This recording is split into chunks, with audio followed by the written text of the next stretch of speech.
Hey!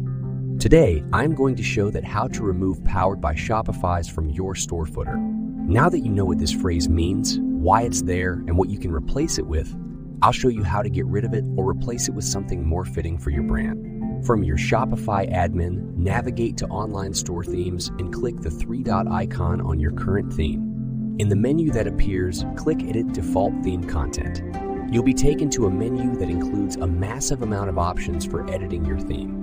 For our purposes, we just want to find the fields for the Powered by Shopify instances. Luckily, you can just type Powered in the search bar and your options will simplify. To remove these from your store, simply click into the fields and press the spacebar. This will remove the grayed out suggested text. Save your changes and Powered by Shopify will no longer appear on your main site or password page. Hope you enjoyed it. Thanks for watching.